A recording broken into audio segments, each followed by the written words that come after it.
মালাকুল মউত 40 দিন আগে আয়েশা সতর্ক কইরা যায়, তোর সময় শেষ, বাকি আছে 40 দিন, এখনো সময় আছে, তওবা কর, তওবা কর।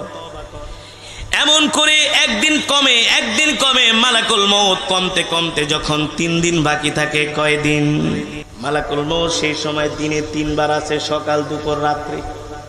তখনই দেখবেন একজন মালাকুল মউতের 3 বার সাক্ষাৎ পাবার পরে ওই মানুষটা আস্তে আস্তে করে দুর্বল হয়ে যায়, খাওয়া দাওয়া ছেড়ে দেয়, একেবারে ক্ষীণ হয়ে যায়, অসুস্থ হয়ে যায়, দুর্বল হয়ে যায়, খাওয়া দাওয়া ছেড়ে দেয়, আর ফেল ফেল করে সন্তানের দিকে, আত্মীয়দের দিকে তাকায় থাকে।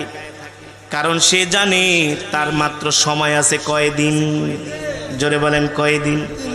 আল্লাহ তাআলা সেই কথাই কোরআনের মধ্যে বলছেন, ওমা তাদরি নাফসুম মাযা তাকসিবু গাদা। মানুষ জানে না আগামীকাল সে কি খাবে। ওমা তাদরি বিআই আরদিন তামুত। মানুষ জানে না কোন জমিনে তার মরণ হবে, ঠিক কিনা বলেন? জানেন কি? জানেন আল্লাহ।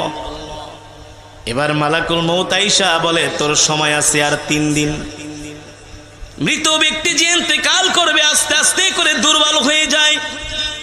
যদি জান্নাতি হয়, নেককার হয়, বেশি বেশি করে আমল করে ইবাদতে লেগে যায়, বেশি বেশি করে তওবা পড়ে, ইস্তেগফার করে।